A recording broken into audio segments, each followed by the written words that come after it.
Bismillahirrahmanirrahim. Assalamualaikum warahmatullahi wabarakatuh. Bagaimana kabar antum ananda para juara kelas 3 di siang hari ini? Alhamdulillah, luar biasa. Allahu Akbar. Yes.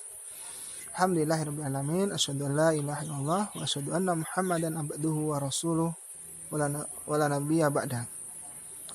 Alhamdulillah, puja dan puji syukur senantiasa kita panjatkan kehadirat Allah Azza wa Jalla yang masih memberikan nikmat iman dan nikmat Islam kepada kita, serta nikmat kesehatan, nikmat kesempatan, kekuatan, sehingga kita masih dapat berjumpa kembali dalam BSI, Bina Sasya Islam, yang setiap hari diselenggarakan atau dilaksanakan di SDITN Santama ini. Nah, pada kesempatan kali ini Pak Huda akan menyampaikan BSI tentang bersabar dalam menghadapi cobaan dan ridho terhadap qada atau ketetapan Allah Subhanahu wa taala.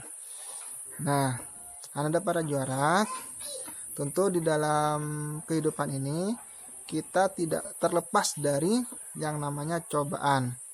Cobaan apa saja? Entah itu cobaannya berupa kenikmatan, berupa kesengsaraan, atau apapun itu. Kita tidak akan terlepas dari yang namanya cobaan. Bisa kenikmatan sebuah kekayaan, itu juga cobaan yang diberikan Allah kepada kita. Bisa dari kesengsaraan yang Allah berikan kepada kita, rasa sakit yang kita derita, mungkin bukan kita atau saudara kita yang mengalami sakit gitu, itu juga sebuah cobaan. Nah, berbicara tentang percobaan ini, Pak Uda ada sedikit kisah seorang sahabat yang bernama Bilal bin Rabah. Suatu ketika beliau masih menjadi budak. Nah, ketika beliau masuk Islam dan diketahui oleh tuannya, beliau kemudian disiksa oleh sang tuan. Disiksa seperti apa siksaannya? Disiksa, dijemur di terik matahari di lapangan terbuka. Bukan sampai di situ saja. Badannya, di atas badan ini, di atas perut itu ditimpa dengan sebongkah batu besar. Nah, seperti yang kita ketahui, saudara-saudara sekalian, ananda para juara sekalian, terik matahari yang dirasakan di Arab itu berbeda dengan terik matahari yang dirasakan kita di daerah Malang. Nah, di daerah Malang masih sejuk, ya kan, asri, masih dingin gitu kan, nggak se ekstrim di padang pasir yang ada di Arab. Nah, di Arab itu terik mataharinya masya Allah luar biasa gitu kan, dikisahkan, diceritakan, walaupun Pak Uda masih belum pernah ke Arab. Nah, semoga kita semua bisa diberikan kesempatan untuk datang ke Mekah. Amin ya rabbal alamin. Nah, Bilal bin Rabah ini radhiyallahu anhum itu sangat bersabar ketika disiksa oleh tuannya. Siksaan demi siksaan dialami oleh Bilal bin Rabah. Bukan hanya ditimpa dengan batu oleh tuannya, tetapi juga dipecut atau dicambuk. Nah, beliau dipaksa untuk keluar dari agama Muhammad SAW pada waktu itu. Banyaklah selain Bilal bin Rabah, itu banyak sahabat yang mengalami hal serupa. Salah satunya juga adalah Sayyiduna Sumayyah. Beliau itu ditimpa kesengsaraan, disiksa juga oleh majikannya, oleh orang Quraisy yang pada waktu itu masih syirik, musyrik, kafir musyrik Quraisy. Beliau disiksa satu keluarga Yasir itu. Suaminya Sumayyah juga radhiyallahu anhuma itu disiksa sampai akhirnya ditusuk dari bawah hingga tembus ke kepalanya.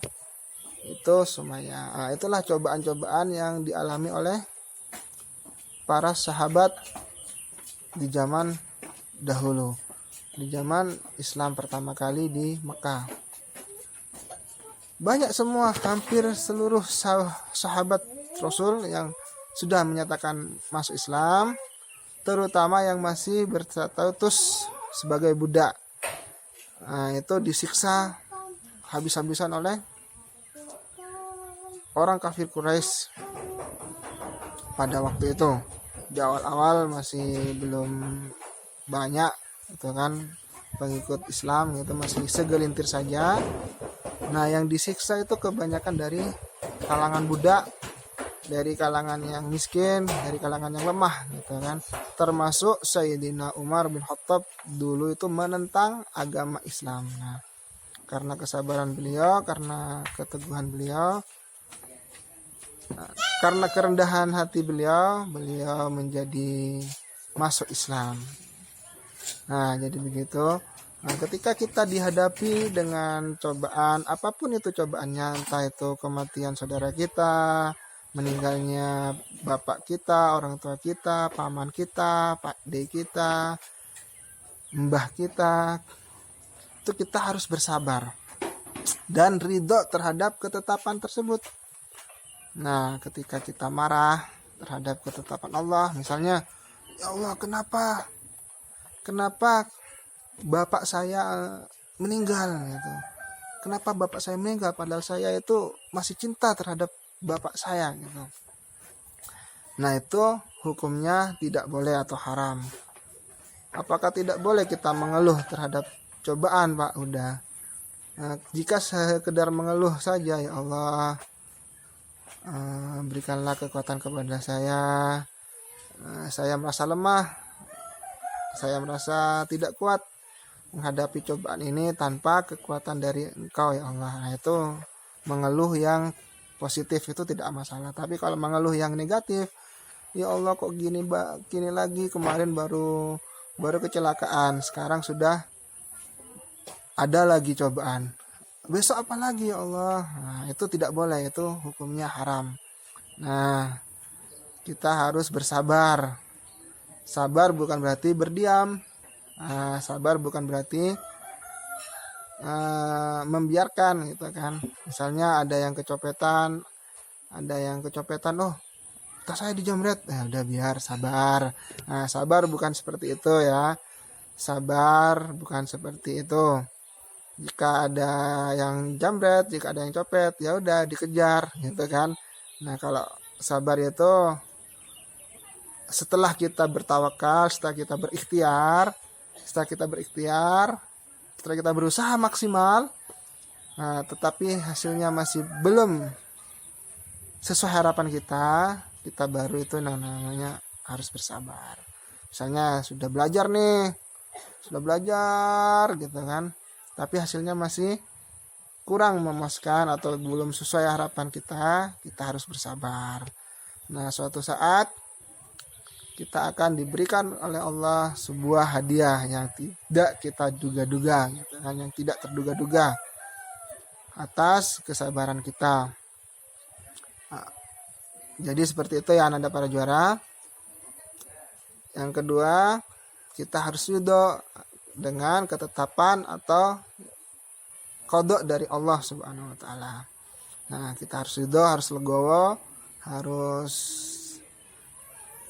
tidak ada unek-unek, tidak ada yang mengganjal di dalam hati kita. Kita harus plong menerima apa yang Allah tetapkan kepada kita, sembari kita berdoa, ya Allah, hari ini saya mengalami musibah, maka kuatkanlah ya Allah diri saya, maka Berikanlah yang terbaik pada diri saya ya Allah, agar saya ridho terhadap ketetapan-Mu ya Allah. Nah, jadi seperti itu.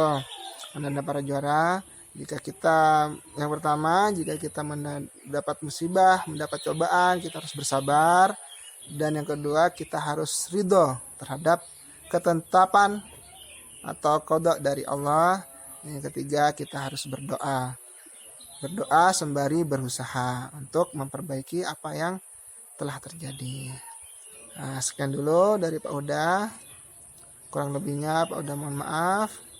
Billahi taufiq wal hidayah. Assalamualaikum warahmatullahi wabarakatuh.